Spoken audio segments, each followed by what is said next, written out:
Yeah. So how semantic technologies are utilized in industry, that is very much important.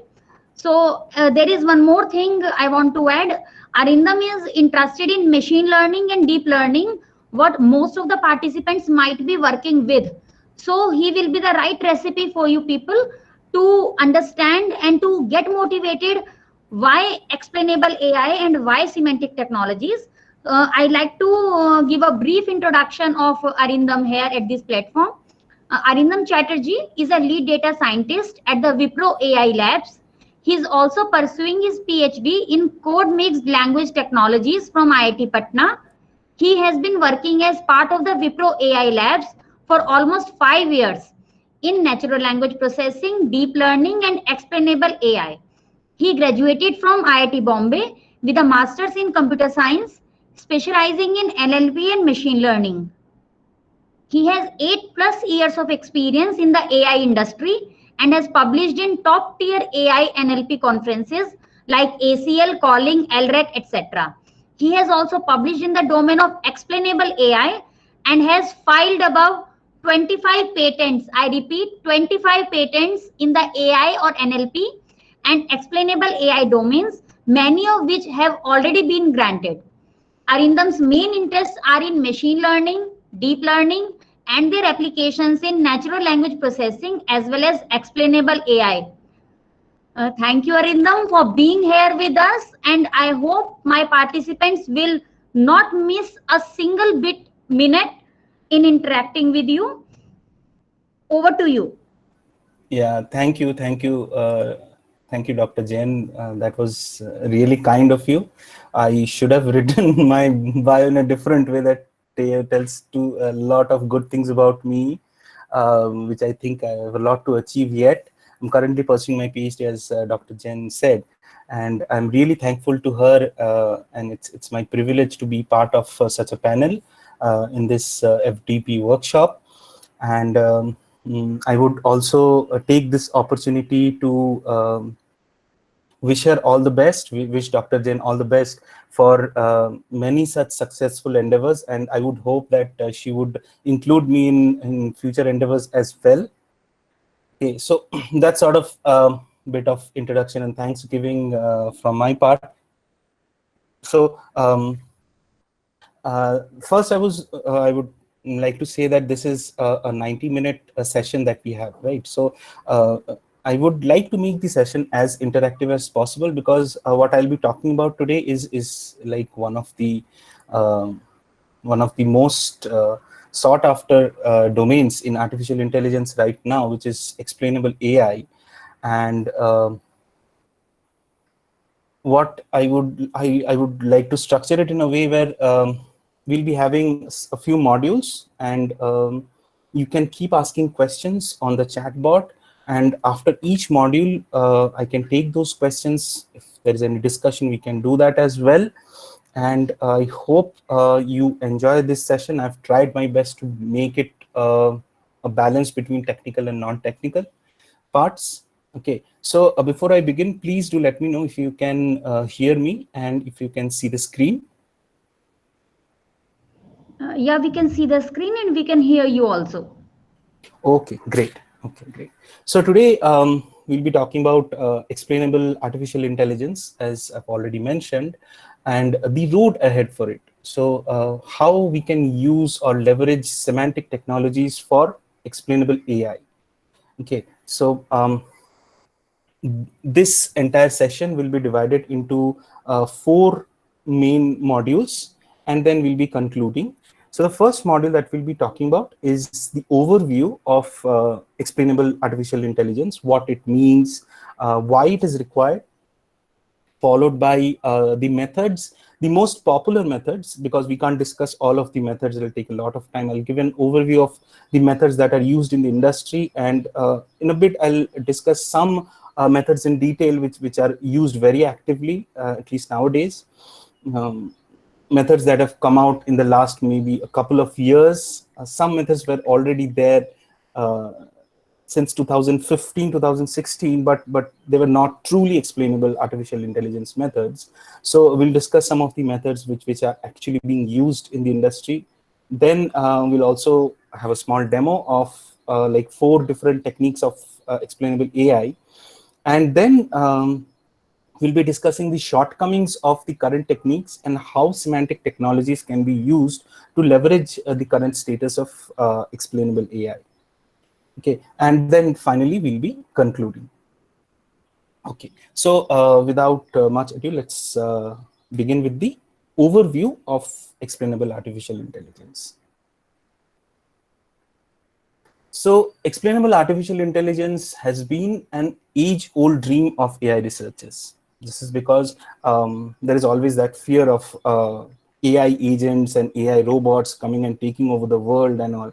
So if we know what these people are doing, if we know what the systems are behaving and how they are behaving, it is much easier to control them, right? So Ginni Rometty, who is the executive chairman of IBM, said a very good thing about explainable AI that sort of describes explainable AI in real detail.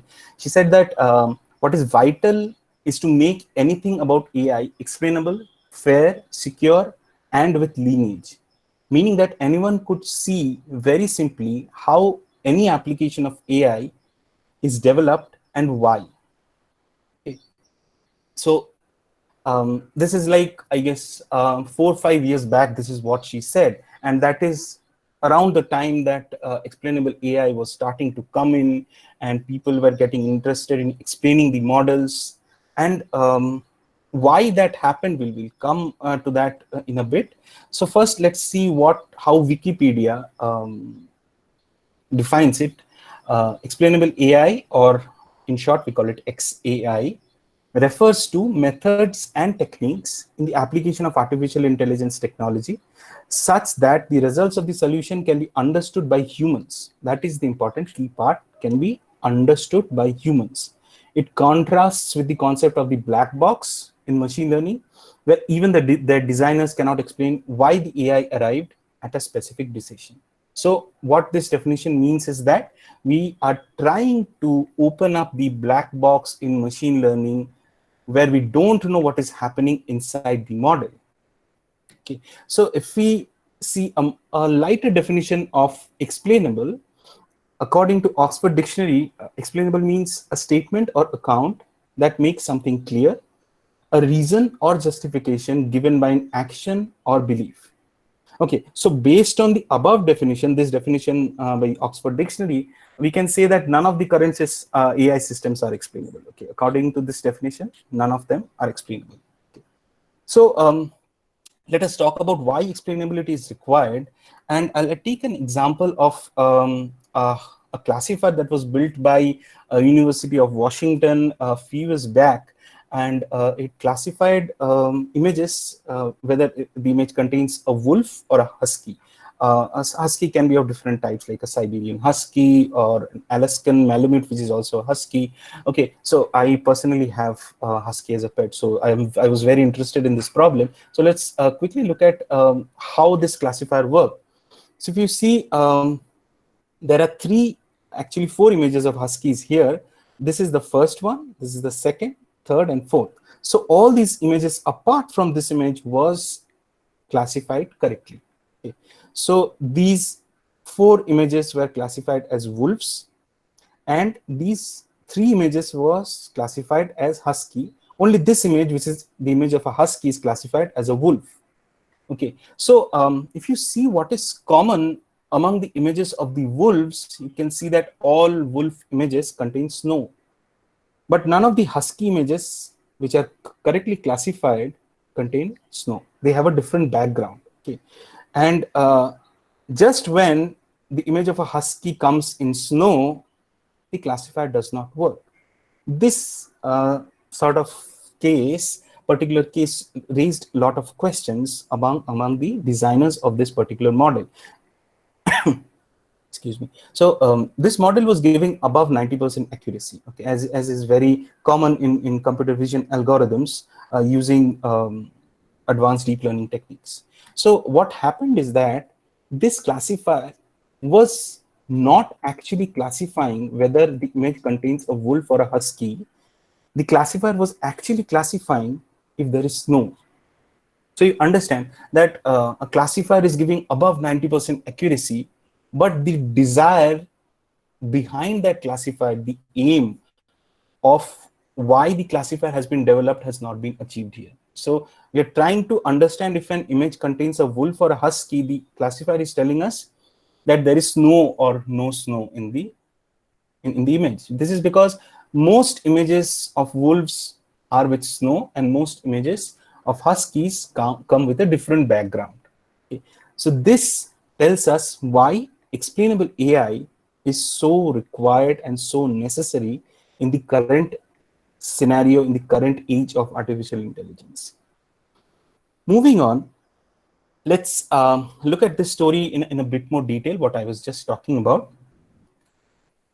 So over the last couple of decades, AI through machine learning and deep learning has come a long way. So these people are the main stalwarts of deep learning, as you might already know. First, we have Geoff Hinton, who is the director of research at Google, and he's considered to be the father of deep learning. He came up with so many new concepts like restricted Boltzmann machines, deep belief nets, the backpropagation algorithm. Then we have Yoshua Bengio. So Yoshua Bengio was the main person who came up with the concept of neural network based language modeling. If people are interested in language modeling, they can go up and look up Yoshua Bengio, who's one of the stalwarts in the deep learning community right now.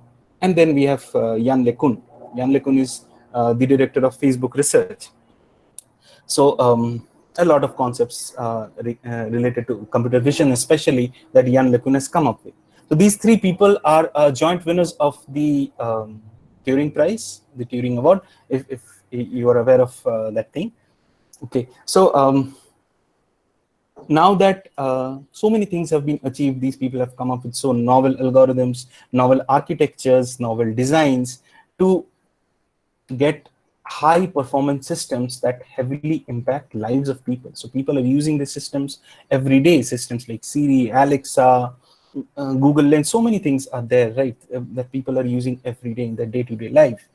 And some of the domains in which these systems are applied, I would like to say medical diagnosis, safety critical systems, prevention of terrorism, which is based on mostly on computer vision, decision support systems for justice, then recruitment tools, which is based on search as well, a combination of search and natural language processing.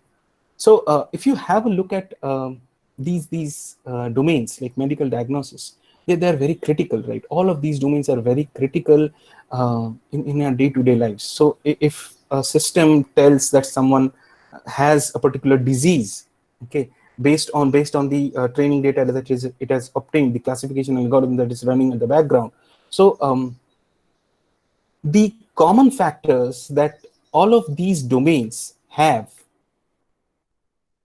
not have, sorry, should are required to adopt such systems. So medical diagnosis, say terrorism,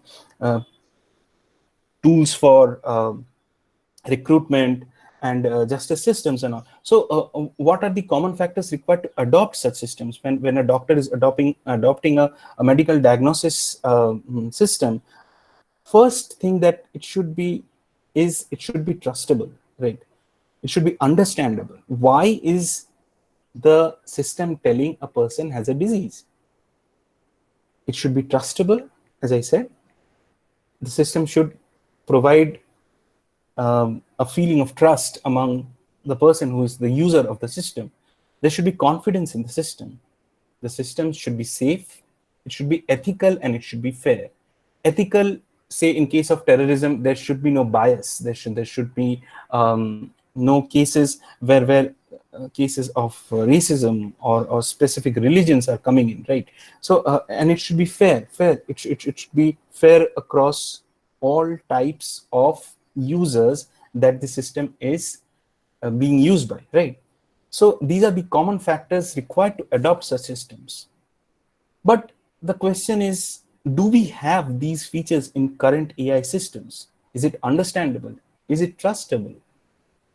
Can we have confidence in such a system? Is it safe? Is it ethical? Is it fair? The problem is AI systems are opaque, right?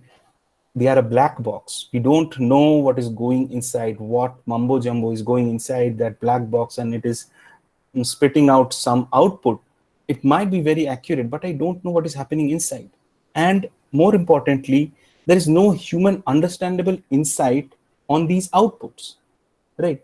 So because they are very complex systems, there are thousands and millions of parameters that go into the systems. For example, if I talk about one of the latest deep learning models that has come out, which is GPT-3 of OpenAI, which takes about 175 billion parameters.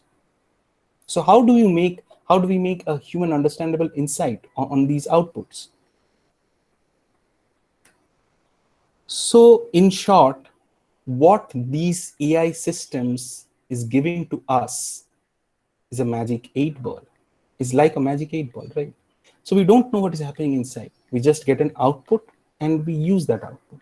We don't know what is happening inside. Yes, these systems are highly accurate. They are breaking the lines, the borders of AI every day. Yes, in terms of accuracy, yes. But is this good enough? So let's ask one of the most brilliant people in history that we know of, Albert Einstein, about this. Okay, so even Einstein says I'm confused. Einstein does not know that we should go ahead with these algorithms, or should we step back, take a step back, or stop at the current point and try to build something that would give it trust, understandability, ethics, fairness, and all such things, right? So if we don't, suppose if we don't, so there are two schools of thought here. Some people think explainable AI is currently required. It should be made mandatory. It should be made legal before adoption in domains like medical domain and safety critical systems and all, terrorism and all, okay?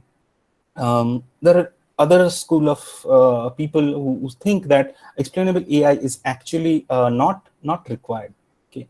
Because we need to build much accurate systems first, and then we need to come to a phase where we can think about explainability. We have not reached that phase. That is what some people think right now. So if this keeps happening, let us ask, and actually singularity comes up, what will the Terminator and Morpheus say?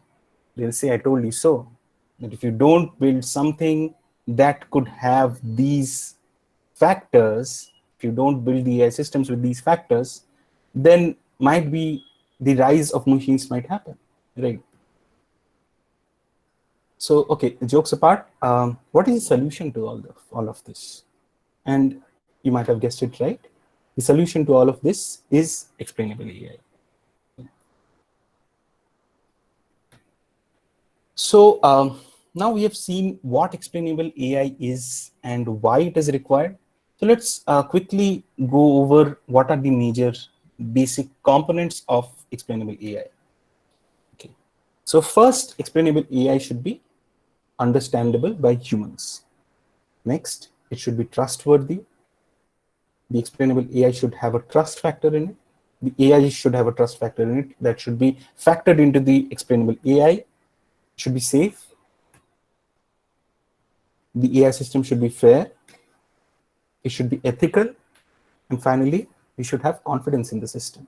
So when we combine all of these factors and build something that could describe an artificial intelligence, that could tell what is happening inside the black box of an AI system, we call that explainable AI. So these are the main components of an explainable AI. We should have these factors. Okay. So now that we know a bit about the overview of explainable AI is, we will quickly look at some of the methods of explainable AI. So before we go into that, if anyone has any questions at this point, you can go ahead and ask. It'll take a couple of minutes. So what do you mean by the insight of an algorithm? Because suppose if you take any machine learning algorithm, if you apply a data set on that algorithm, or any deep learning algorithm, so there are some calculations. Okay. Now, what actually specifically what you are talking about, the insight in this case, because if we understand, if you write a program on that, or if you can design a neural network on that, okay, and it is pretty much clear to us what you are, what we are doing, and what you want to get at an end of the system. Actually, yeah, but okay, so I'll answer your question with an example. So suppose I'm building a system that could identify pneumonia from an X-ray scan. Okay, so I know I have the input as my X-ray scan, and I know that if it will decide if the X-ray scan has pneumonia or not. Correct. So I know what the input and output is. So when a doctor is diagnosing, the doctor will not just tell you that you have a particular disease. Right? The doctor will tell you why. So that is why explainable AI is required. Why did the system tell that there is the particular X-ray scan has is of a person who has pneumonia, right? So what features, what did it use, what was the thinking behind the system? It is not like machine learning is not like general programming, which is deterministic, right? It is taking some features. There is no feature engineering here also. It is taking features, it is cooking something up inside those layers. It is building representation, internal representations. So we don't know what representations are being built inside that network. If you're talking about deep learning, in case of machine learning also, there are weights, okay, there are gradients, okay, the weights are being trained using gradients, right? So we don't know what is happening inside the algorithm. So based on what is the algorithm coming to a decision that something is being classified as A or B or C per se. Okay, so that is what explainable AI is. That is what the insight is, insight into why the algorithm is taking the decision. Okay, I hope I answered your question. yes, sir, a bit, but I think I need some time to. Okay, so I guess when we go into the methods, you will see what exactly explainable AI does. Okay. Yes, yes. Okay, thank you. Okay. Okay, so N. Prabhuram asks, what I understand is XAI will point out certain hyperparameter or weight value at certain interconnect leads to certain outcome. Am I correct? Yeah, so we will go into that just shortly. We'll go into the methods that are used for explainable AI and what exactly is being explained. Those things also will get clear. So we'll also do a demo on that. Okay. So let's I guess we'll move ahead now. Okay, so we looked at the overview of explainable AI, and let's quickly go over the methods, the different approaches for XAI. Okay, so we'll not be covering all the methods. I'll be talking about the different classes of approaches first, and then we'll be picking up some algorithms from each of the classes, and then we'll be talking about how they behave. Okay. So first is the perturbation-based approach. So what happens in perturbation-based approach is that a part of the input is either removed or masked, okay, and we see what the how the output is behaving. We do perturbation on the inputs. Okay, so some inputs might be removed, some inputs might be partially there. So we sort of mask a part of the input and see how the output is behaving based on that perturbation. So we'll be talking about occlusion based in a bit more detail shortly. So perturbation based is basically that. Then we have mathematical model based. So what mathematical model based does is we have the network and we have the calculations, we have the weights of a trained model. And now can I use some mathematical function to understand what has happened inside the models using the weights, the gradients and all. Okay, so sensitivity analysis, again, we'll be discussing in more details. We'll do a demo of sensitivity analysis also. So what sensitivity analysis does is it checks how sensitive the output is to the inputs. Okay, so we make changes in the features. Okay, we make some changes in the features and then we see how the output behaves. Sorry for the interruption, sir. Yeah. Hello. Yeah. I have one question, sir. Can you wait for me to? What is the input to the explainable AI, sir?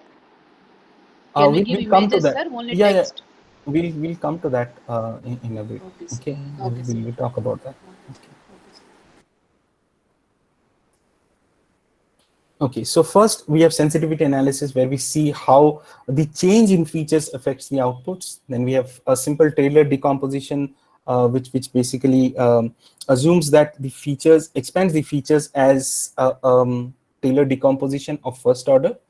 Then we have gradient into input, where we take the gradient and in one pass we multiply the set of gradients by the inputs and try to find which features are more relevant, which have a greater value of gradient into input. Okay, these are all preliminary techniques, and SHAP is also again something we'll be discussing. SHAP is basically short for Shapley additive explanations, and it's based on a game theory where the features are considered to be players and the outcome of a game is the output that is obtained. Okay, so we'll discuss SHAP in more detail.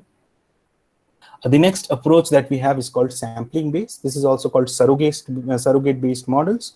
So we have Lime and SmoothGrad.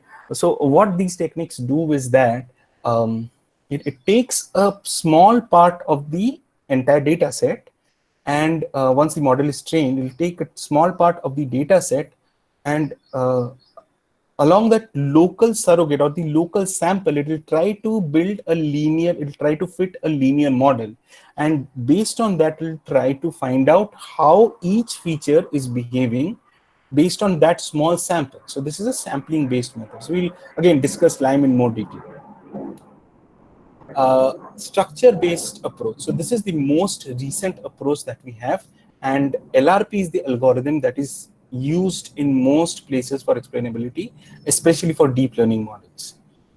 So LRP basically calculates, it's short for layer wise relevance propagation, and LRP calculates the relevance of each feature, and this is where we are actually opening the black box. So when we have a deep learning model, LRP calculates the relevance going from the output to the input through each layer. So it actually goes through the structure of the network, and that is why these approaches are called structure-based approaches, because we are making use of the structures and the weights and the activations of the deep neural network and trying to find the relevance of the features. So LRP is very similar to deep Taylor decomposition. LRP is actually built up on the deep Taylor decomposition, where every layer is actually broken down into an order of the Taylor series. Okay, excitation backprop is also similar. This is based more on the excitation or the activation functions, and LRP is a combination of the activation as well as the weights.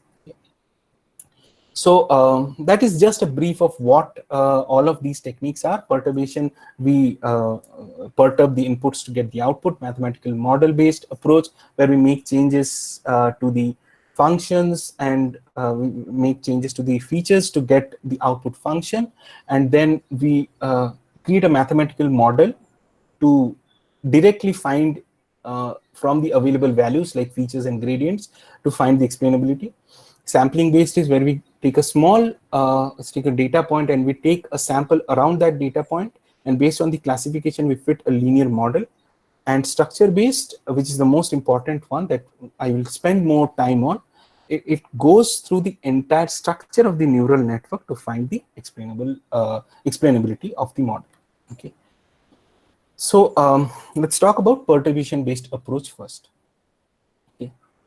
So perturbation based approach is making changes to the input or masking a part of the input to monitor the output. Okay, so if you see this image is classified correctly. This image, again, a part of the face has been masked through the glasses, through the shades, but still the classifier is able to identify that this is a face. So this is a problem of face detection.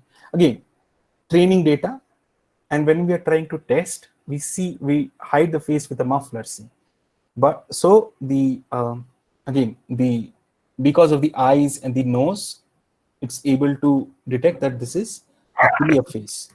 Okay, so occlusion is something that was used initially, and this was one of the algorithms that came into existence like in the 2015. This is like of the preliminary age of explainable AI. And what people thought initially is that let us mask some part of the input and then see how the output behaves. So that is called perturbation-based approach, and occlusion is one of them. So all approaches under perturbation-based approaches are similar. They do the same thing. The main philosophy behind this approach is same. Okay.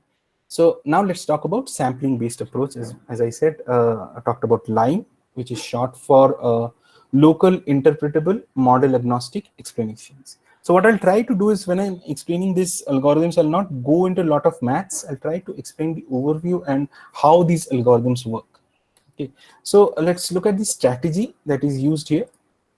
So suppose I have built a classifier where it has classified these points into one class and these points into another class. Okay, so now what I'm trying to do is I'll try to take one particular sample.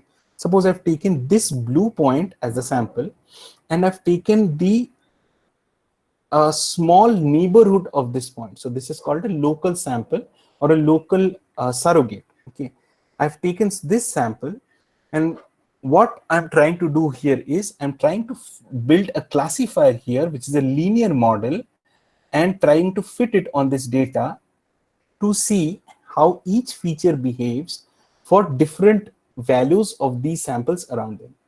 Okay, so that is how LIME behaves. So based on it, it's basically a local interpretable model, right? And it's model agnostic because it can work on any algorithm. It does not matter. Once you give the sample and the model to it, it will basically take a point and then build a small sample around it, fit a linear model to it, and try to find out based on that linear model how the features are behaving and how important each feature is for a particular prediction.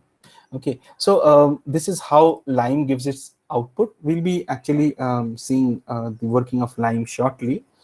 So if these are the confidence values, so for 3.85 and 7.2, LIME gives the features in this way. These are the feature values, and orange is positive and blue is negative, which means that the features in blue have a negative relevance or negative importance to the prediction, and the features in orange have a positive relevance or a positive importance to the prediction. Okay, so so suppose if it was classified as negative, then all of the blue ones will go into positive, right? Since it has been classified as positive, so these are the features that have actually contributed towards the prediction, and the blue features have contributed against the prediction. That is what positive and negative importance or relevance means. Okay. So next we have sensitivity analysis. So as I've discussed before, sensitivity analysis looks at the change in the features. Okay, so if I have a prediction function as fx, I'll calculate the norm of fx based on certain changes in the features. So what exactly happens is, if I have a function f, which is say the output of a neural network that it has approximated, and I have say x is equal to x1 to xt, and the prediction is f of x1 to xt, sensitivity analysis will measure the local variation of the function along each input dimension. So which means along each feature dimension, sensitivity analysis will measure how much the function is changing. Okay, so we'll be changing every feature and we'll be seeing how the function is changing. So we'll be calculating del f of del xi. Okay, and we'll be taking a second order norm of that, as you can see in this particular case. I'm sorry, this particular case. So we are calculating the second order norm. It's a decomposition of the gradient norm, right? So we are calculating second order norm of f along each feature in the data set. So I can understand if you're not getting the approaches in detail, because every approach will take around an hour to explain in detail, and giving an overview of how this works So this is a mathematical model based approach or a function based approach, where for each feature dimension, I'm trying to see how much the output is changing. If you just understand that, that is good enough. Okay. Then we have Shapley additive explanation. So this is a very complex mathematical model. This was brought forward by Dr. Shapley in 1953, who was an economist, and it actually came into game theory. Okay, so this is an approach that is borrowed from game theory, which is Shapley values, and that has been converted into an explainable AI algorithm to get something called Shapley additive explanations. So what all of these algorithms is doing is they are giving us how important every feature is, and for one particular prediction, how are the features contributing. Okay, so what Shapley does is, or SHAP does is, as I said, it is inspired from game theory, and it monitors the outcome or the final function that we have, the prediction, for each coalition of players. Okay, so in this case, the features are the players and the outcome is the output, right? So if I think of a game, the entire machine learning model as a game, where the features, based on the features, we are making a prediction, right? We know that. So now every feature will be considered as a player, and we'll see that how the features are combining together to get the final outcome or the output. So what does a coalition mean? So say if there are three friends, and the three friends are trying to go to their houses from their office, and they are at different locations, right? So how do I distribute the fare? Because you cannot distribute it evenly, right? So what Shapley says is that you make different coalitions of these people, right? So if the people are A, B, and C, I take AB, I take AC, BC, ABC. Okay, so these are the different coalitions of players, the different combinations that you can form with the players, or in our case, the features, right? And then we see what how the output is behaving. So for example, if a particular feature is removed and the prediction goes the other way, we know that that feature is important. Okay, so what we basically calculate the Shapley values as is the average of the coalitions with a feature minus the coalitions without a feature. Okay, and we do a weighted average of that. So there will be different scenarios, right? So as I said, so if I consider A is not there in BC, and if I calculate only B and only C, so in three scenarios, A is not there. So, and the coalitions in which A is there will be AB, AC, ABC. Okay, so these are the coalitions in which A is there, and I'll calculate what the output is for those cases, and I'll minus from that the coalitions without A, and then I'll do a weighted average of all of that. So that is what Shapley value will be for a particular feature X. Okay, so if I try to visualize it, Shapley will give me the contribution of every input to the final output. Okay. Just to see it, so if I have n inputs and I have one output, this is the black box, which is the ML model. So I'm not going inside the model. What I'm trying to do is I'm trying to create coalitions of these features, and I'm trying to see how the output is behaving, right?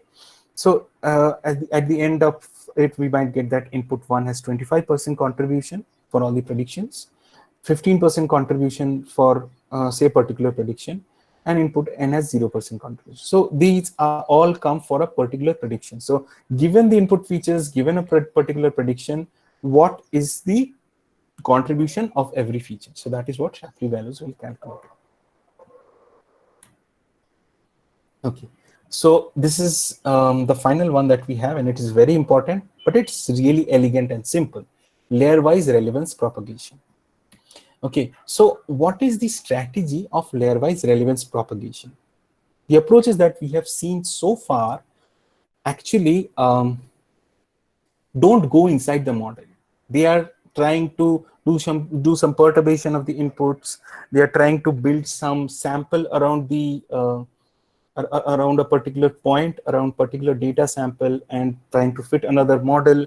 And based on that local surrogate or local sampler, trying to find out what is the importance of features.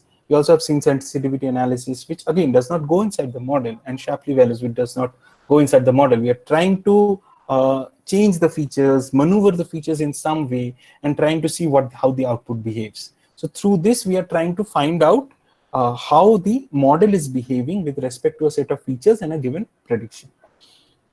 LRP actually goes inside the model, okay, and then tries to find out the relevance of the features. So how does it do it? It does by propagating the relevance backwards from the output to the input, and it does it layer wise. Okay, so let's look at this. We have a neural network here and the forward computation. We have activations like AJ and AK, for example, here, and say there is one input feature XI. So at layer J, we have the activation, this activation as AJ, and in this layer, we have this activation as AK, for example. Okay? And we have the final output as FX. This is how a neural network behaves. Okay. So what LRP does is it takes this function, okay, and then tries to distribute these functions among each neuron. So for example, this function has value, for example, it has 0.9. Okay, if it is 0.9, how will I distribute this 0.9 among these three neurons? What do we have at hand? How does the network decide? How does this network here decide? Based on the activation function multiplied by the weight. Again, activation multiplied by the weight, activation multiplied by the weight goes here. We sum all of that, and then we have a softmax function which tells how much confidence or how much probability each class has. Okay, so we take that final value of Fx, which is the output, which is the winning class confidence score, and then we distribute that based on the ratio in which the activation into weights are divided. Okay, so here we have, say, suppose this layer is nth layer. Okay, so we have AN1, WN1. This is WN1. This is AN1. This is AN2. This is WN2. This is AN3, WN3. So we can multiply all of this, which has actually happened here, and we can sum all of that. Suppose we sum all of that, and then we find the ratio, which is this multiplied, this activation multiplied by the weight divided by the sum of the entire summation of activation weight products. Okay, so in order to understand that, let's just see how how this behaves. Okay, so what we do is we take the activation and the weights. So this is activation at node J, and the activation from node J to K, the weight from node J to K, and we do a sum of all such combinations. So when we multiplied that by the, so we will come to that later on, what is RK and all. So this is what is happening. So we are getting a ratio or a normalized value, a ratio of how much relevance should go. So relevance, when we start, it is basically this value. Okay, so this is the relevance that is initially the total relevance which is initially there. Now we distribute based on the activation and weight values across three neurons based on the ratio of each of them. Okay, so now excuse me, sir. Yeah. Sir, is it LRP and backpropagation neural network both are same? No, backpropagation is different, right? In backpropagation, we are calculating the updates in the weights based on gradient. We are not calculating any gradients here, right? We are just taking the activations and the weights, the finalized weights of the model, and then doing it's sort of a propagation backwards, but it is not backpropagation. Backpropagation you have to train, right? This is just one pass. So it is actually a post-mortem of the neural network, sir. Once our model is built, okay, so how actually it is giving the good result, we are trying to find it out. Yeah, so for a particular prediction, when I've got the prediction as Fx, I'm trying to propagate the importance of each neuron backwards until we arrive at the input layer. Okay, so that is how I'm doing. So suppose this is this neuron has some relevance. So this Fx has been divided into, this is 0.9. suppose it has been divided into 0.5, 0.4, 0.3 and 0.1. Okay, so this is 0.5 here. So the entire 0.9 will be divided into ratio, right? So the total sum is the sum of the activation into weights. What is the value here? The value of the activation weight here divided by the total sum, right? That is the ratio. It's actually very simple. It's very elegant. So this is the value 0.5 that I've got here. Now I want to calculate the relevance of this neuron. Okay, so what I do is I divide this relevance into this and this. So this is again based on connections. Okay, so how do I divide this 0.5? I divide this 0.5 into these two, right? Based on the activation in these neurons and the weights across the connections. Again, the ratio I'll be saying if both are say 0.5, 0.5 ratio. So both of these will be 0.25 and 0.25. So this is the relevance from this neuron. Now again, this neuron is connected to this. So I'll add the relevance of this, the ratio that will go here, and then I'll get the final relevance of this particular neuron. In the same way, it goes back here. So what I'm trying to do is, for every neuron, when I'm back propagating, so I had only one fx here. Okay, so same thing from this neuron again. If you consider this as a part of fx, it is going backwards, and we are finding the relevances based on the ratios. Okay, ratios which are found by the activation into weights. Okay. So if you see, Sir, what is a good resource, sir? Can you give some of the some resources, sir, for learning this LRP? Yes. I'll mention about that. Okay. Okay, sir. So again, so for this particular neuron, say RK, if I want to find the relevance of RJ, it has one connection here. So I'll calculate the relevance here and I'll multiply that with how much ratio it has between this one and this one, since this neuron is connected to these two. So it's the same thing basically that happened here. We're just going backwards, and based on the activations and the weights, we are finding how important each neuron is. So if you notice at each layer here, the total sum is fx.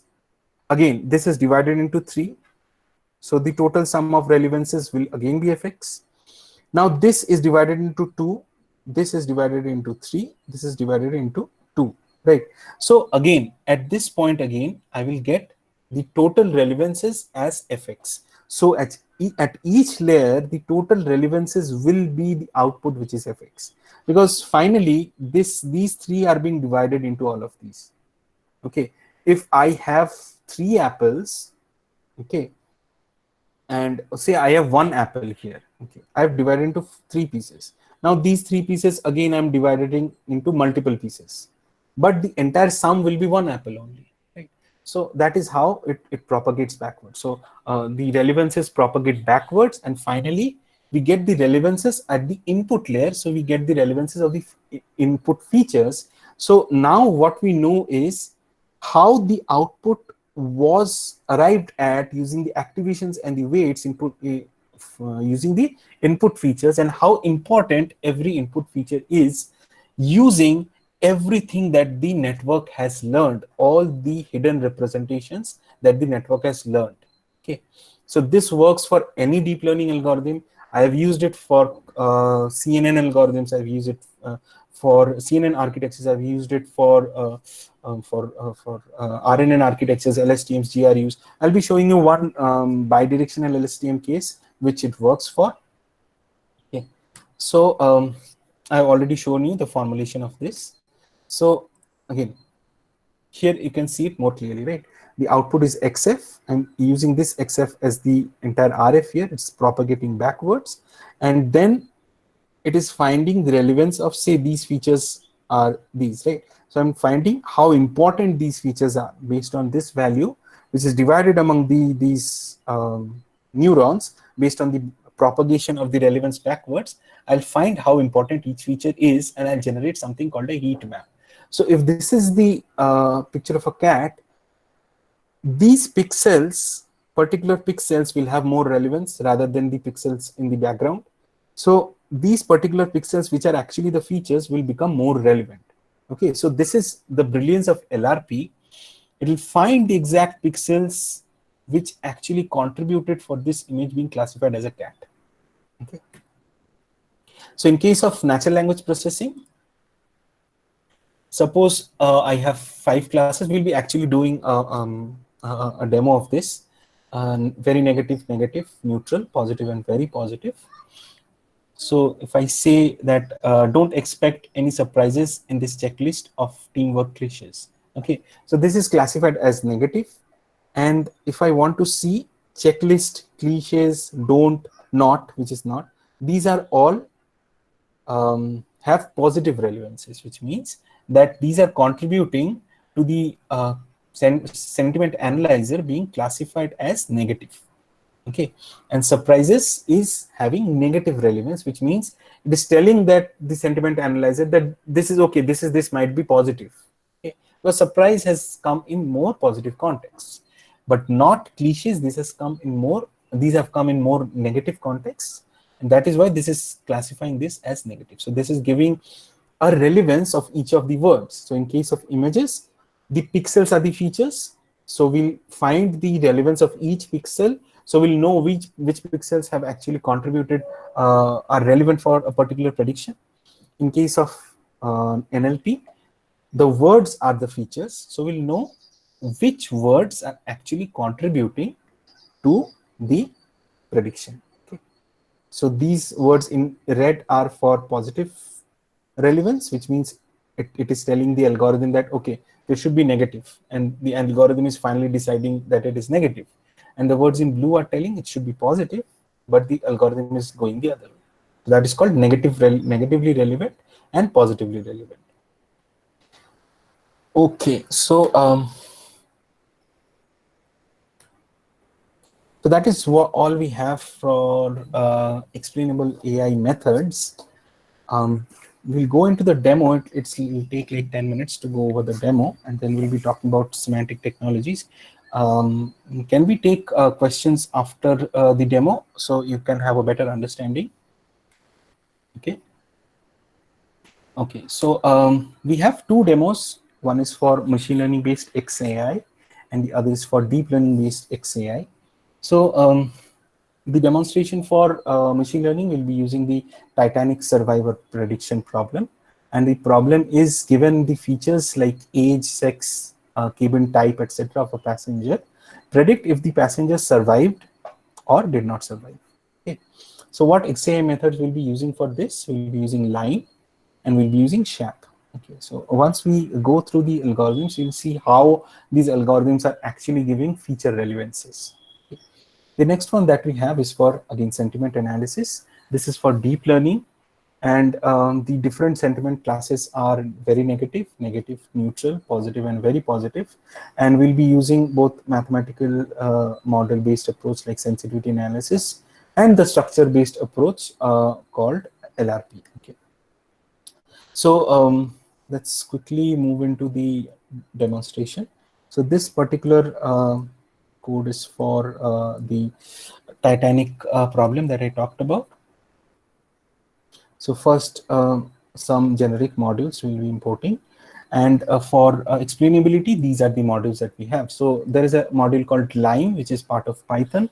And SHAP also is there, which is another Python library. Okay.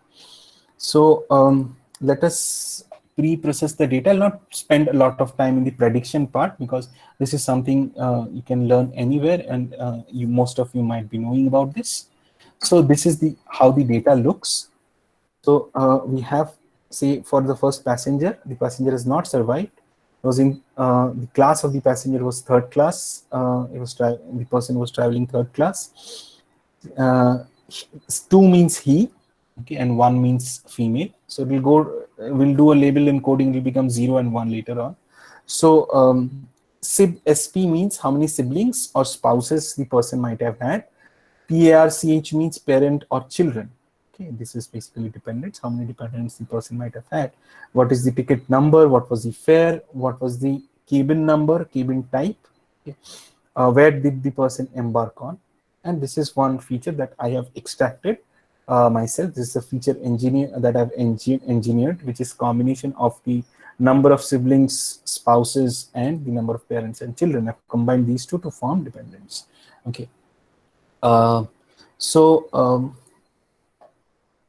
Let us quickly encode this, divide it into training and testing data set, and we'll build models with using 4 different algorithms. The first is a decision tree, which is giving us an accuracy of around 80.45. Okay. Then we have a random forest. Random forest is giving us around same accuracy, 80.45. And then we have support vector machines. It'll take some time. It is giving around 77.8. So if we maneuver the features a bit more, we might increase the accuracy, but that is not our aim right now. Our aim is to look into these algorithms and try to find out why these algorithms are predicting something. Then we have the XGB model, which is pretty fast, and obviously it is giving the best accuracy, which is around 82.7. Okay. And we are getting an average F score of around 83. Okay, so now what we'll do is we'll see the explainability of these models. Okay, so this is how you actually import Lime. You have to call lime.tabular. Okay, lime tabular explainer. Okay, so whichever variables you are using for the prediction, you have to mention all of that from the data frame that we have taken. So if you see, predictor var is defined here. These are the ones that we are taking for the prediction, not all of the features. We are taking certain features only. Some features are irrelevant, like fair and all. That has nothing to do with the survivor. Ticket number and all those things. Sorry. Okay. So the mode is classification. Okay. And this is the label, survived or not. That is the training labels, and the feature names are in predictor var. Okay. So this is the we are taking these values as integers. This is how we define instantiate a Lime explainer or a Lime object. Okay. So now we create a predictor or a Lime explainer for all of the different algorithms. Okay. So we have decision tree, random forest, and SVM. Okay, so one more thing I forgot to mention is that when Lime came out, the people who came out with Lime said that it's model agnostic.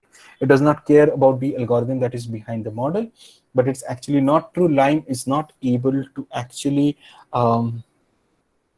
go inside or basically explain algorithms which are trained using the extreme gradient boosting algorithm or any type of boosting algorithm.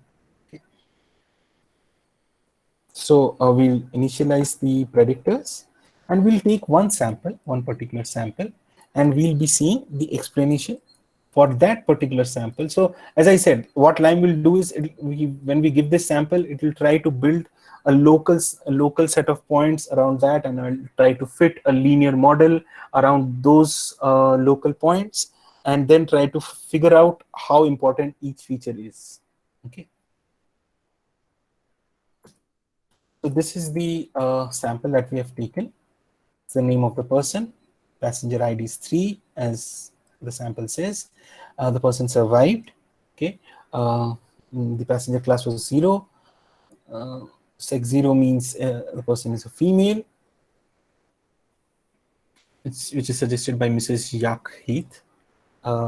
Number of parents or children 0. Number of siblings or number of spouse is 1, which means the dependence value is 1.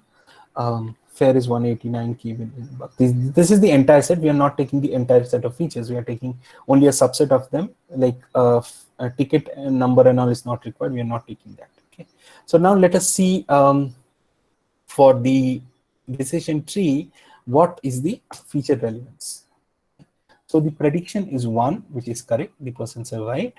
And for that, all the features which are in orange, because this orange means the survived class, the features in orange actually will tell me what are the positively relevant features.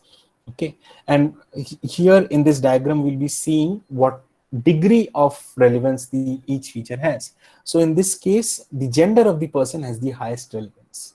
Okay, so as you know, during when the Titanic sank, the females were actually boarded on lifeboats, and the higher percentage was for females who had survived. Even in the movie, we see that the females survived. So it's actually giving a good explanation here that since the female, there's a 0.45 relevance of this particular feature.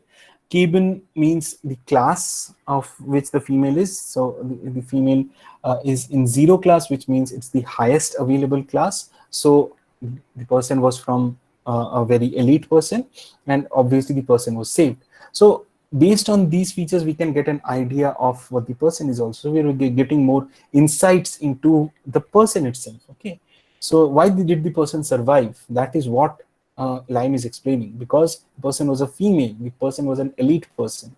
Okay, the person had only one dependence. If the person had more dependents, the person would have tried to take all of them together. It would have been more difficult for that person to survive.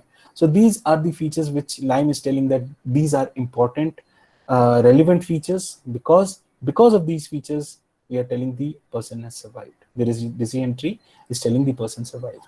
Okay, let us see for random forest. We again have similar sort of features like the gender of the person, the sex, the class, cabin. Okay, number of parents or children is 0. This is important. And here dependence is negative, because if the person has dependents, random forest is telling that might not survive. Okay, again the prediction is 1. Let us see for SVM. So we have the gender, cabin, and P class. These are the most relevant. And over in random forest also, the gender has the highest relevance. And in case of SVM also, the gender has the sex has the highest relevance. Right? So let's now try the explainability for XGB using SHAP, which is Shapley additive explanations, where we actually use the concept of game theory, where every feature is considered as a player, and the output is considered as outcome, and we consider the different coalitions among these players or features to find out how important or relevant each feature is. Right? Okay. Let's initialize JavaScript. Okay, so this is how Shapley values gives the output. The ones in blue are basically positively relevant features, and the ones in red are negatively relevant features. So you can see again, the highest relevance is coming from the gender or the sex of the person, fair, the age, the class. Okay, so I guess this is okay. This is for a different sample.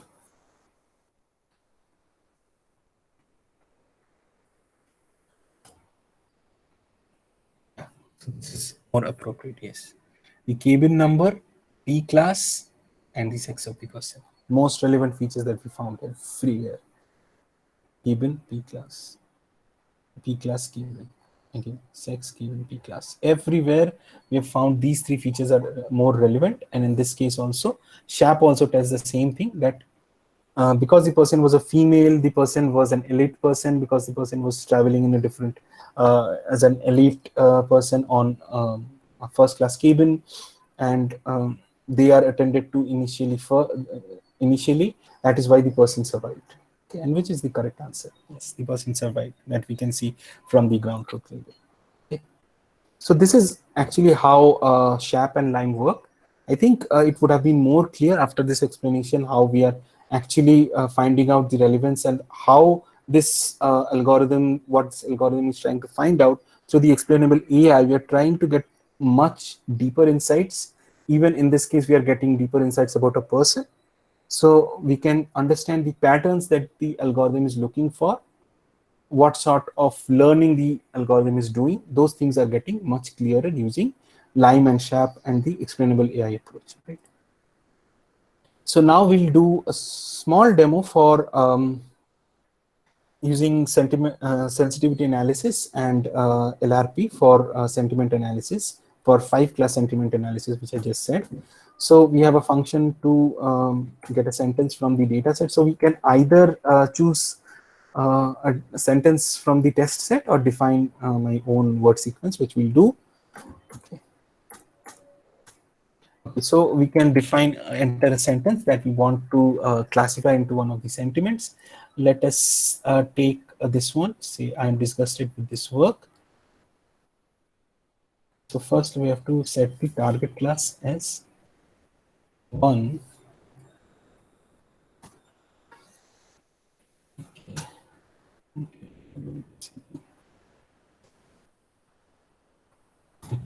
So 1 means negative. Okay, I've kept the sentence before so that we don't waste a lot of time. So now we'll be extracting the feature relevances. It will go backwards. Okay, so this is sensitivity analysis. Okay, so in this case, we'll be making changes to the features to see how the output changes, right? So it's the second order norm of the function, if you remember, right? If we'll make change across each feature, so across each feature dimension, we'll see how the function changes. That is how sensitivity analysis works. So now we'll be getting the relevances for this particular example. The sentence is I am disgusted with this work. Okay. So you can see disgusted is negative, and we have given the target class as negative. Okay. And disgusted is getting the highest relevance here. So in case of sensitivity analysis, we'll get only the degrees of relevance of each of the words. Okay. Now, if I print out the heat map, I am disgusted with this work. So disgusted has a relevance which is much higher than the rest. That is why it is in bold red. Right. So disgusted is the reason, disgusted is the word because of which this particular sentence has been classified as negative. Okay. In case of LRP, again, LRP we spent a lot of time. I'm not going over that again. So what we do is we calculate the relevance propagating backwards from the final layer, which has the function. We are distributing the function over each layer and propagating backwards and coming to the input layer to find the relevance of each of the input features, right? So that is how LRP works. So let's quickly get the relevances and print them out. So in case of LRP, we'll be getting both positive and negative relevances that we have already seen in cases of SHAP and LIME. Okay, so this again tells me that disgusted is having positive relevance. Positive relevance means this is actually a negative word. Since the target class is negative, disgusted gets a positive relevance, and the blue ones with this work all have negative relevances, which means that with this work was trying to tell the classifier that we should actually this should actually be classified as positive. Okay, so with respect to the negative sentiment, these words have the opposite relevance, and disgusted has the same relevance with the positive relevance. Okay, so let's take one more example quickly. Say we'll take okay, so we'll take the movie was really great. Okay. And this is actually a positive sentence.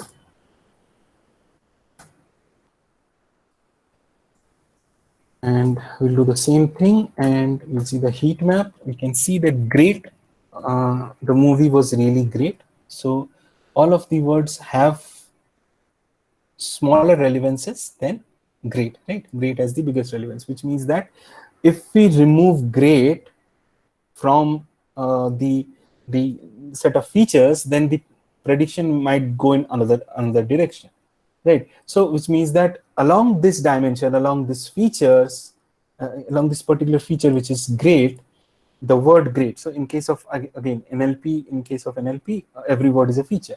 So along this feature dimension, the function tends to vary the most. Okay, the gradient of the function is maximum. That is why this word great gives the highest relevance. Okay.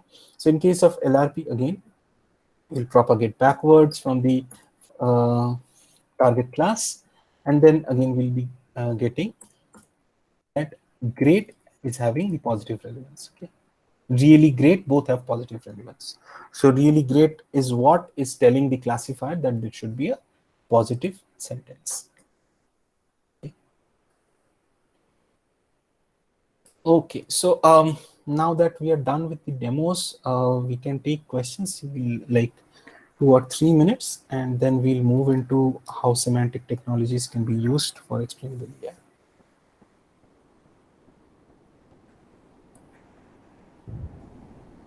I hope you are reading them out from the chat.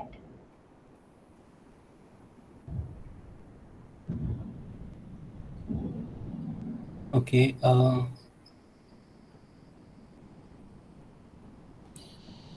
Madan Kumar Lakshmanan has asked, how does one reconcile any divergence between the features chosen by the algorithm and intuition of features that may be necessary?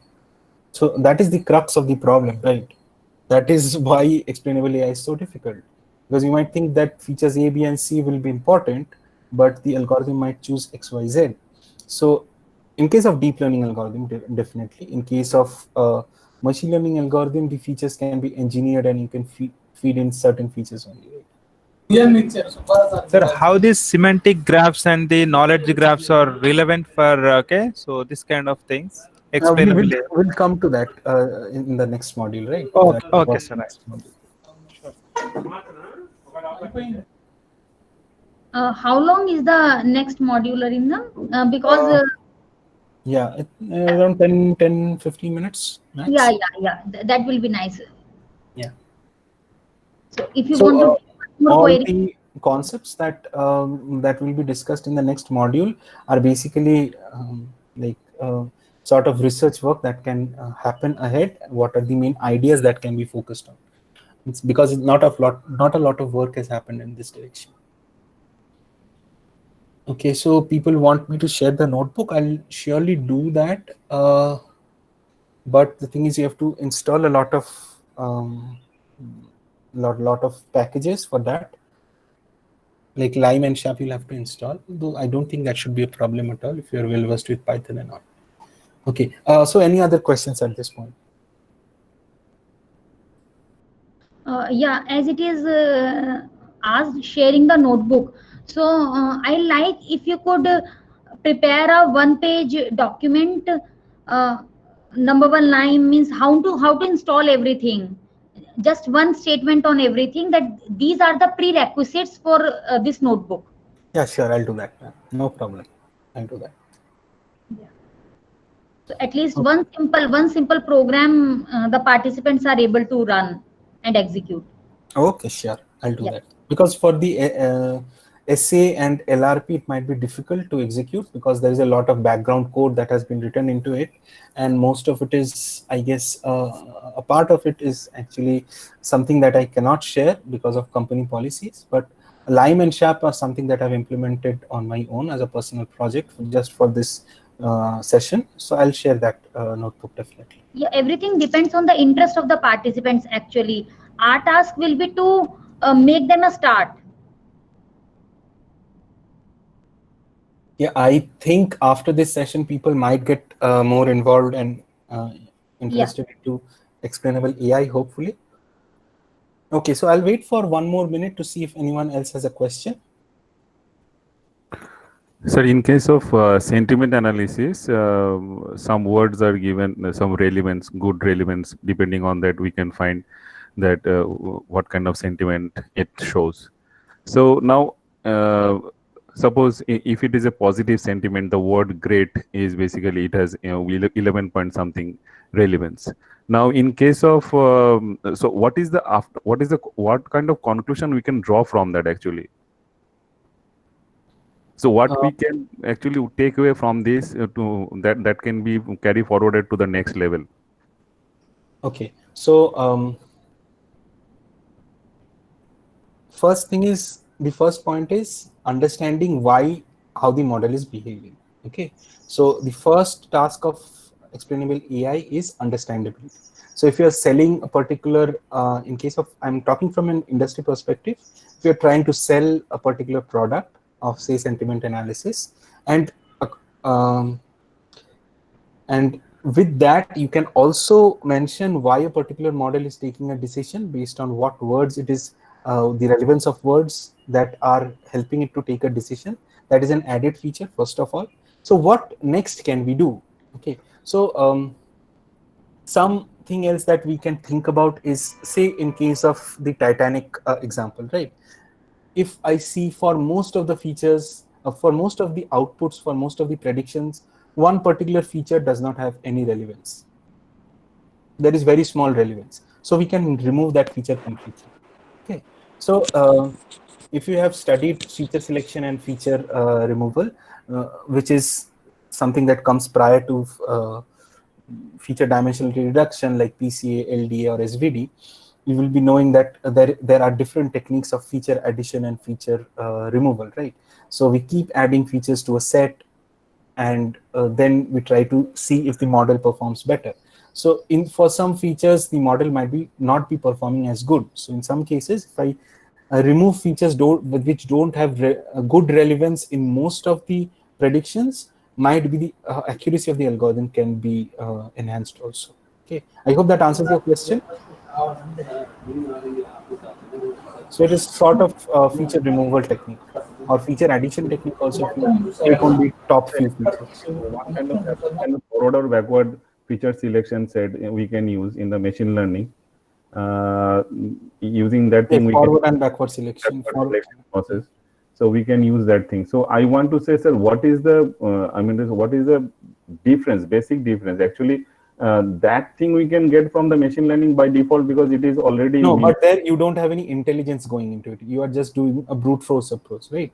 So Here we are getting importance of the features. Depending on that, we are basically just removing the features, irrelevant features, and doing the machine classification task. Yes.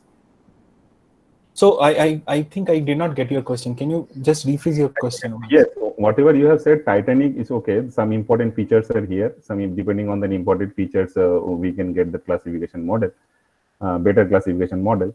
But in case of the sentiment analysis, some words are given prioritized, or some relevance is given from the particular sentence. We can get the relevance of a word. Now, Right. in case of again, I want to say from that point, what it How can can we go forward? yes. How will it help us? Yes. Okay. Yes. So in improving the model accuracy, right? You can see what the model has learned. So you can make changes either in the data or the algorithm. So you can get feature-wise relevances, and also you can get layer-wise relevances also using LRP. So if you want to see what the suppose I have used a bidirectional LSTM layer, I have used dense layers or fully connected layers. If I want to see what the fully connected layer is learning, how relevant each of the neurons is, so you can go inside the network completely and see. You can modify your network accordingly to make a better sentiment analyzer. You can also make changes in the data which might be biased in some direction. You can add some data that is unbiased, and you can remove some bias in the data using the explainability. But sir, these information. Sorry, sir, because I'm asking so many questions. Yeah, it's okay. It's okay. Sir, but these informations already there in my model. If I do not approach, or if I do not apply this explainable AI or sharp shape or line or LRP, so these informations are there. I mean to say the value. No, this information is there in the model, but you don't know this information, right? You don't know what the model has learned. You have just given some layers. I think I know which word is basically important. Is this the only important thing that we can derive from that? That is what I'm saying. You can get real layer-wise relevances also. Yes. So for a particular layer like the LSTM layer, or say, for example, a fully connected layer, you can get the relevance of each of the neurons in these layers. Okay. That is one of the research projects that I've done before a couple of years back. So we got the relevances of each neuron. So you can know the intricate internal working of the entire algorithm, entire deep neural network. So at every layer, you know which neuron is actually giving me good output. Okay. Which neuron is actually contributing. Okay. Yeah. So if you have, say, a fully connected layer of, or say an LSTM layer, which has an output dimension of 512, for example. Okay, and you know that only say 100 of these particular output, this dimension is important. So I can reduce the dimension of the LSTM layer. That will sort of speed up my training, and also when I'm loading the model, it will become smaller, so that brings in model compressibility. Okay, and again, the model will give faster results. So that is how you can improve, right? You can get the layer-wise relevance. Every layer you can get the relevance of each neuron. So you can improve your model, you can reduce the space of the model, you can make the model faster, okay, and you can also improve on the accuracy of the model by changing the model or making changes in the distribution of the data. Yes, sir. I can understand. Sir, last thing I want to say, sir, actually, yeah, so till now, whatever I have understood, Okay. so actually it is everything too much, whatever you have explained a bit clear to me, because I am a completely newcomer in this explainable AI. So can we say it's one kind of extension that we have traditional ML or what we have as a DL? Traditional, I didn't get your question. Sorry. Traditional ML and traditional machine learning, whatever we have already machine learning. Yeah. So that means we are doing explainable AI. That means we are basically exploring whatever we have inside our model. What is the basic inside that? That is the concept.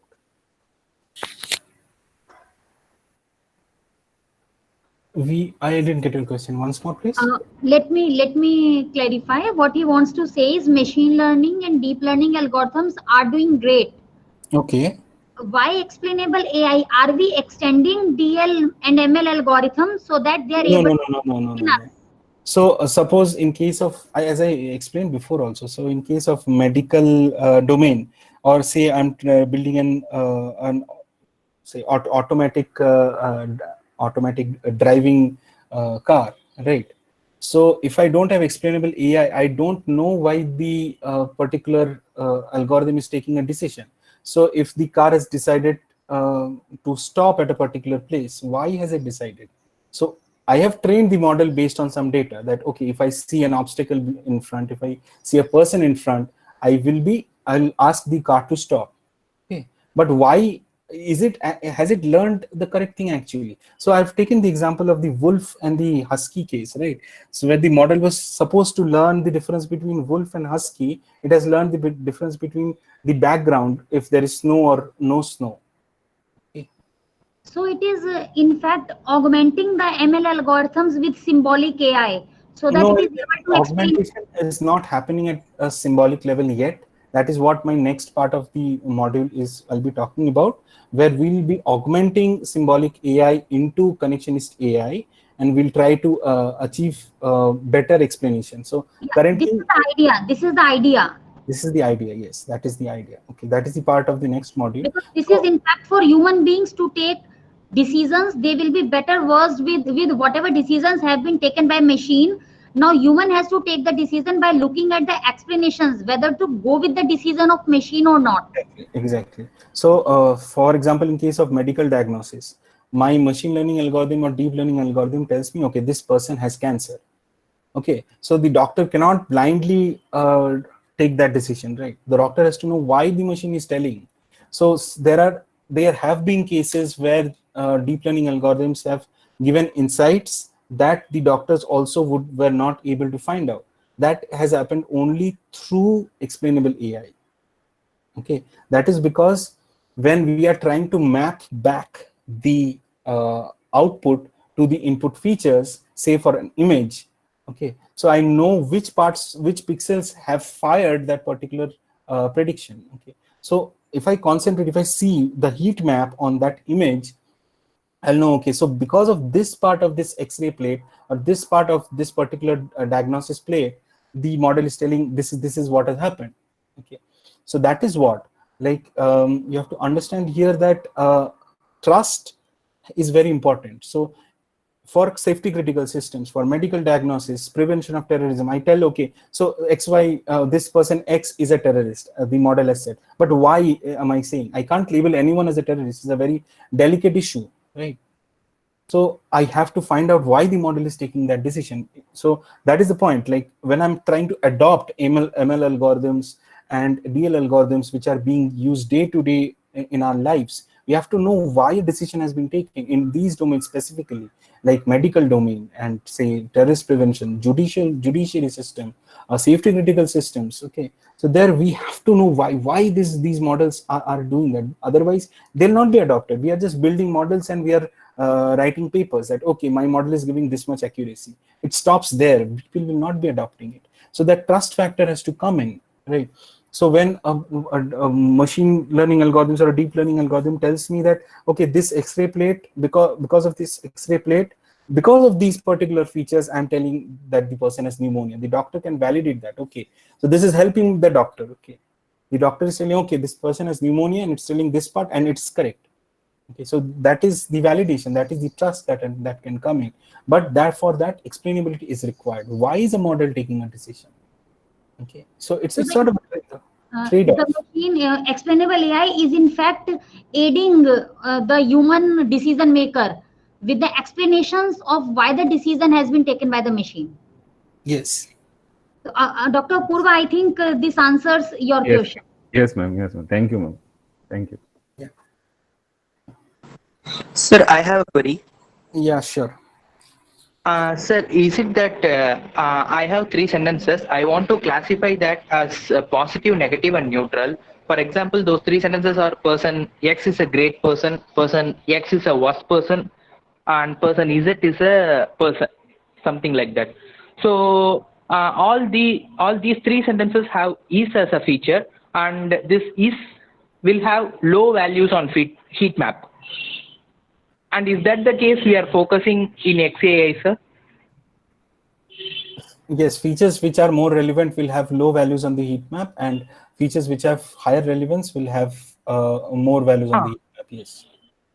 So Okay, there sir. are, again, relevance can be, so there are different grades to relevance. There can be positive relevances, there can be negative relevances also. Okay.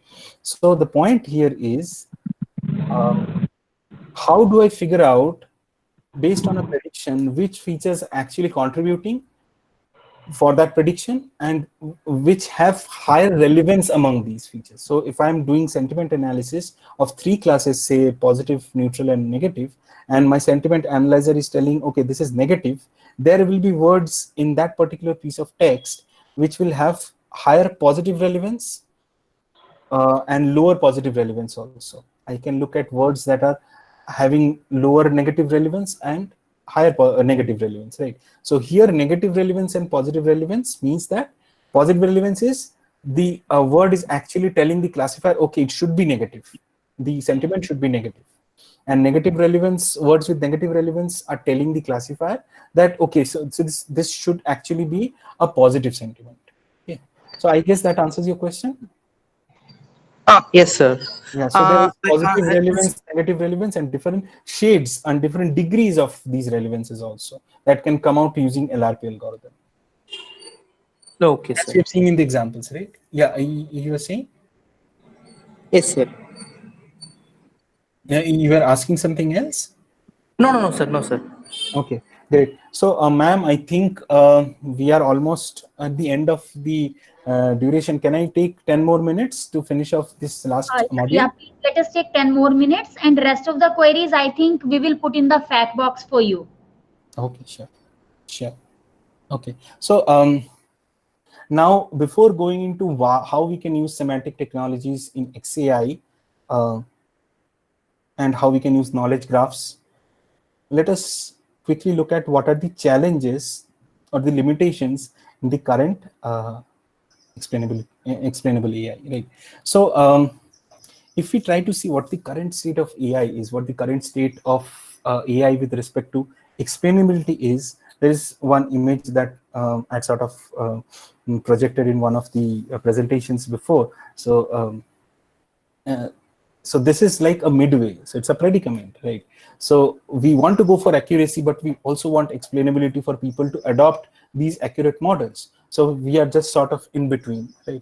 So there is a trade-off now between accuracy and explainability. If we want models that are very highly explainable or interpretable, we can't get high accuracies. If we want high accuracy, we can't get good explainability, because with high accuracy comes more complexity. Okay, so that is the predicament or the current state of AI with respect to explainability and accuracy as of now.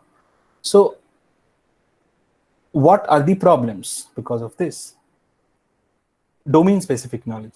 Okay, so current XAI approaches require knowledge of the MLDL algorithms, as we have seen in the examples that we have just gone through, that you need a knowledge of MLDL algorithms. So a person from a judiciary domain, say, he or she will not understand what actually the explainability is, right? What the explanation is. Okay, so it requires manipulation of mathematical models that we have seen in case of say SHAP or say sensitivity analysis. We need to know how the model is behaving. We need to know the feature-wise change or the norm of the final prediction function effects, right? So lack of comprehensibility. So the current state of XAI is such that non-experts, so people from different domains who don't belong to AI, will not understand what the explainability is. So people who are actually part of the, say, computer science or AI domains, they'll understand what I've talked about today. But a person who sees the demos or the explanations that I've shown today, the person will not understand what is actually happening, how the explanation is coming through. But that actually should not be the case. Okay, explanation should be such that anyone can understand it, but it is mostly in terms of the model or the algorithm that we are using, right? And the features that we are using, right? It's mostly in MLDL terms. It's not interactive. Explainability methods are non-preemptive, which means that we can't extract a particular type of explainability that we want. So when LRP is going through its pass, the reverse pass, the back pass, we can't tell that, okay, only extract relevances of features which have more relevances than 0.5 in the positive direction. We can't do that. It'll extract everything. So it's not interactive, right? And we hence cannot factor in desired kind of explainability, right? It's not adaptable. So we build a particular model, and then if we try to use the current XAI techniques, they can't adapt to new data. So if we put new data, we have to run the model again, and then we have to get explainability again for that. You have to build the explainability again for that. It's not adaptive to models. It's not adaptive to the algorithms. To specific users, no. It's to specific applications, no. So it's not adaptable to any sort of factors that come inside a deep learning algorithm or a machine learning algorithm. Okay, so if we see the domain-wise limitations for machine learning, the challenge is, say, the explanations are based on global explanation like in LRP, which explains the model. Then local explanations like in case of LIME and SHAP, which explains the prediction, right? So explanations should go beyond just correlation of features or feature importance or numerical similarity of features with some values. The representation of data is flat. The explanation is flat.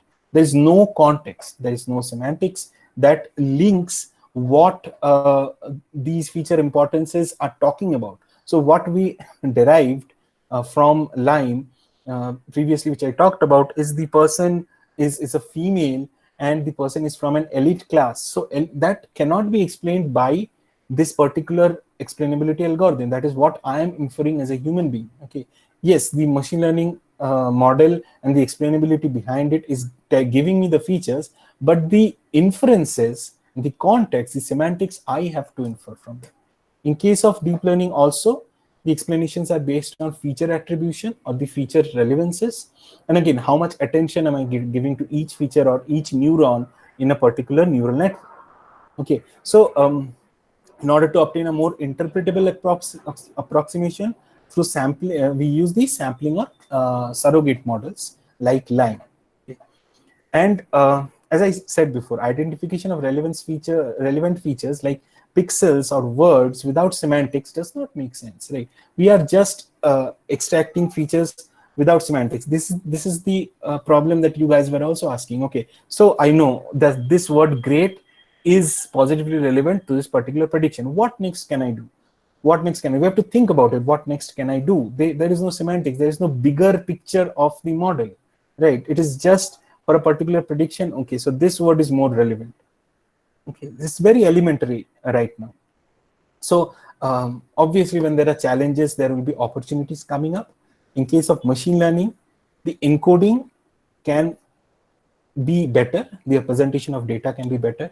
We can have a semantic similarity for local explanations. For different localized samples, we can have a semantic similarity between them. We can add a global semantic component also by involving semantics between feature relevances, right?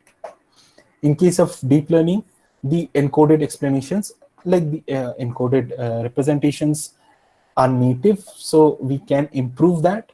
Semantics for disentangled representations, like heat maps, right? So the heat map just tells me these features, these pixels, or these words are actually relevant. So there is nothing connecting them.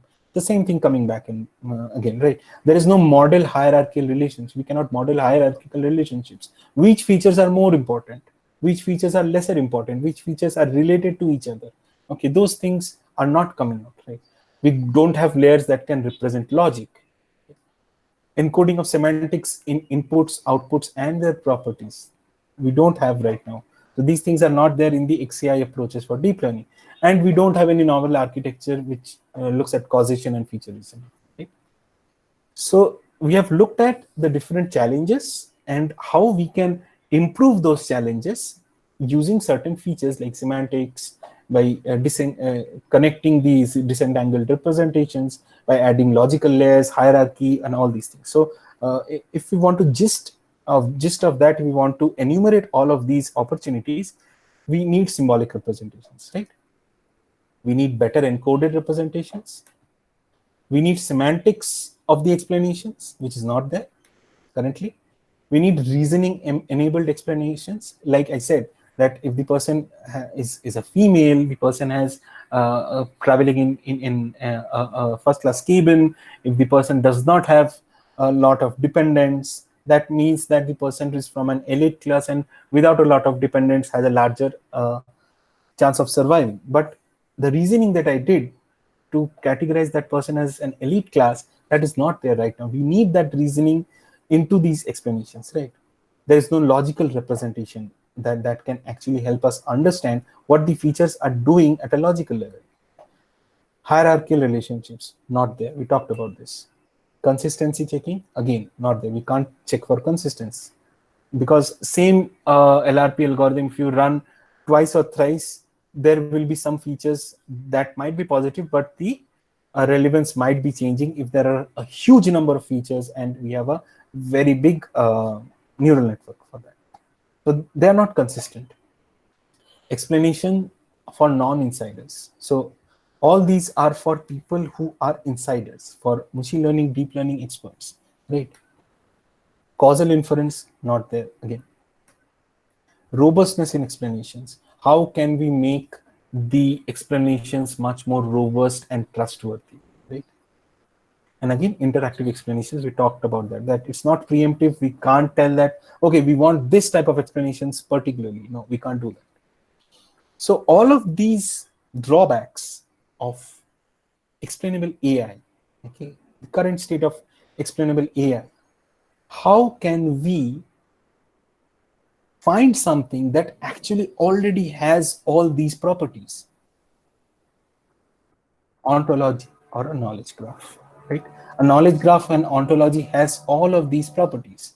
So what am I essentially talking about? We have the deep learning algorithms giving so high accuracies. Okay, so for some time being, just let us talk about deep learning algorithms because they are more difficult to explain. They are more complex. Okay, so we are talking about deep neural networks right now, right? So what I propose is, what it is being proposed in the XAI community is that we build something called neural symbolic AI, which is a combination of connectionist AI, which is deep learning neural networks, and symbolic AI, which is ontology or knowledge graphs. Okay, so once we can do that, we can strive towards artificial general intelligence, which was actually the initial dream, the holy grail of artificial intelligence, right? We're combining different fields of AI to come to a normal, to come to a unified intelligence. Okay, so neural symbolic AI is one such endeavor that people are thinking of and have started working over the last couple of years, where they're trying to use knowledge graphs and ontologies to build explanations for deep learning models. So how can we do that?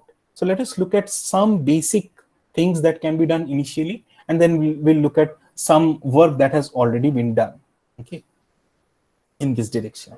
So the major things that can be done for including semantic technology or semantic intelligence for XAI in deep learning are knowledge matching, cross-disciplinary explanations, and interactive explanations. This will sort of encompass all of the things that I was talking about in the previous slide. So what is knowledge matching? Knowledge matching is mapping entities of knowledge graphs or classes of ontologies to input features, hidden layers and computational units, and the predicted output. So for each of these, we can have knowledge graph entities or ontology classes, okay? And this will give us a symbolic level interpretation of the predictions, which is involving symbolic AI, which will be open to non-insiders, which will be easily understandable, okay? So a doctor who is seeing the explanation does not have to go through the heat map and understand the DL and ML algorithm. It will be much more understandable for a particular person who is using these algorithms, because these will be a generic symbolic AI, which is basically something that is understandable by all. Okay, so it is not something that is encrypted or encoded for DL and ML people. Okay, cross-disciplinary explanation, actually the same thing, which is comprehensible to people with expertise in specialized domains, but maybe not AI technologies, or non-insiders without skills in AI technologies. Interactive explanations. So if we are able to build knowledge graphs and ontologies using input features, hidden layers, predicted outputs, a knowledge graph is interactive, right? It supports interaction. So we'll be able to provide explanations based on user requests. So it will be an adaptability based on user and application also. So we have done adaptability for data model algorithms, okay? And now we can do an adaptability for the interaction also, okay? Through the interaction, we can do an adaptability for the user and application also, okay? So let's see in short how these all can come together.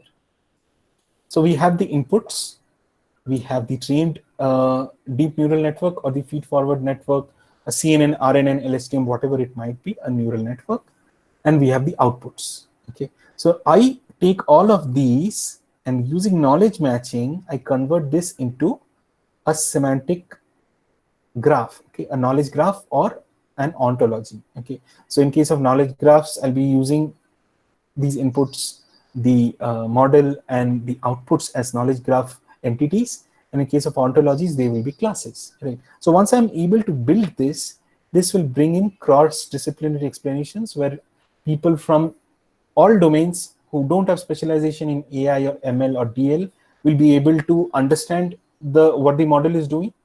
It will be true explainable AI. Again, interactive explanations, because once we build a knowledge graph or an ontology, it's queryable, right? We can do interactions with that. So it will bring in interactive explanations through that, okay? So this is the last slide that I have. And so what actually has happened in this direction, okay? Some research work that has happened in case of knowledge matching, cross-disciplinary explanation, and interactive explanations. In case of knowledge matching, matching of input features or internal neurons to classes of ontologies and entities of KGs. This work came out in 2019. Siliger et al. Came out with this approach. This is one approach that we just discussed. This is just the input features. They have not sort of modeled hidden representations, hidden layers, as well as predicted output. But they've started with the internal features or internal neurons. Okay. So objects within images map to classes in ontology. This is again one work by Sarkar et al, which came in 2017, where the person mapped the images, the objects within images that is found using a CNN, and that it was mapped to classes in super ontology. Okay, so an intermediate semantic layer to generate logical rules to provide natural language explanation. So this particular semantic layer is the logical layer, or the semantic representation I was talking about, right? So they called this as a prototype layer, where every feature was actually a prototype, and they used this layer to generate logical rules, and these logical rules were actually provided through natural language explanations, and for that they had a separate model that they trained. So from logical inferencing to natural language explanation, they had trained an LSTM to generate the explanation in natural language. Okay. The next one is mapping weights in a neural network to semantic domain knowledge. So weight is the primary thing that is trained in a neural network. So in 2018, Selvaraju et al came up with this approach where they mapped weights in a neural network to semantic domain knowledge. Okay, so once we involve semantics, we'll start unifying all of this, and we can start building symbolic representation of the explainability, right?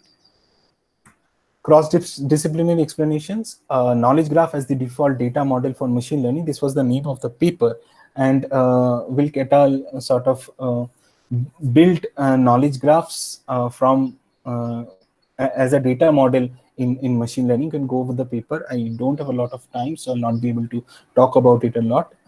So explainable cross-domain recommendations through relational learning. Again, Sobchak et al came out with this in 2018, where they built cross-domain recommendations through relational learning, and they built explainability out of that.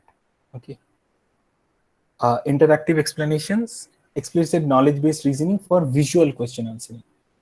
Okay, so they had taken a question answering problem, and they built a knowledge-based reasoning for question answering, and they built a sort of explainable AI, which actually the visual question answering was being handled using knowledge-based reasoning.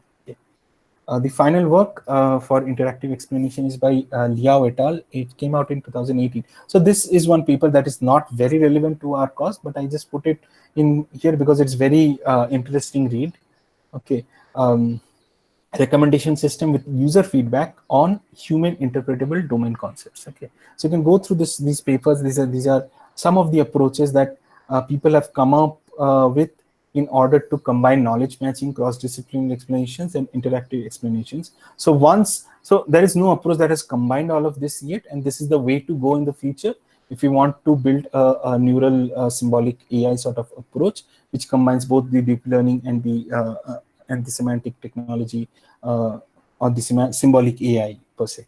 Okay, so these are some of the works which are very recent and have come up, and this is the way to go in the future, and including symbolic AI in XAI will sort of bring it to a new level, and I think adoption of AI systems will increase much more.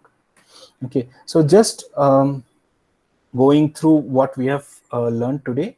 First, we learned about the overview of what explainability and explainable AI is, followed by the different XAI approaches, perturbation-based, mathematical model-based, like SHAP and sensitivity analysis, sampling-based or surrogate-based, where we took a local surrogate, a local sample, like LIME, then structure-based, like LRP, where we use the structure of the neural network and propagated the final output backwards to get relevance of features.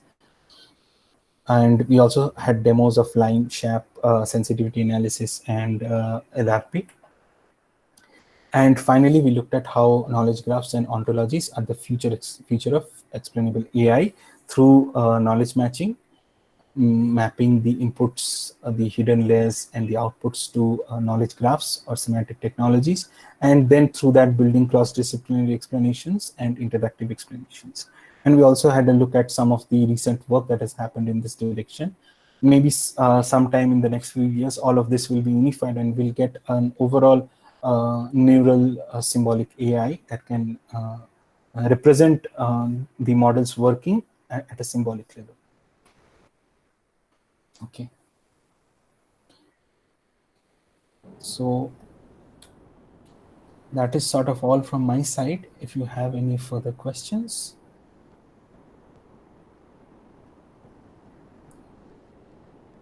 I hope there are no new.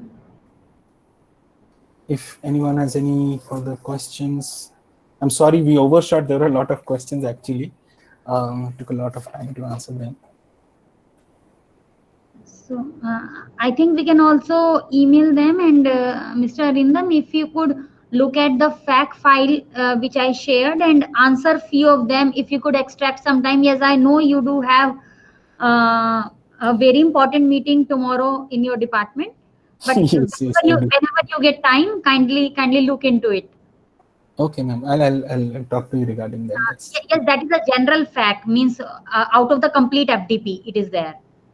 Okay. So thank you so much. Thanks for being with us. If you really get few minutes and you want to join us in the valedictory, you are welcome. I have already dropped an email for the invitation. Yes, thank you, ma'am, for this great opportunity. I hope I could live up to your expectations and people could actually benefit something out of this. And they got an idea of XAI and how to use KGs and ontologies for XAI in the future and the current approaches. Yes, same here. I cross my fingers, and I also hope so that really there was something to take back from the FDP. Okay. Yeah. Thank you. Thank you so much. Yeah. Thanks a lot, guys. Yeah. Okay, thanks. So, dear participants, kindly join back at sharp 3 o'clock, or if possible, 10 minutes before, 10 minutes ahead of it, 10 minutes before 3 o'clock, so that we can start the test in time and we finish the valedictory in time. So, thank you. Bye-bye. Take your lunch.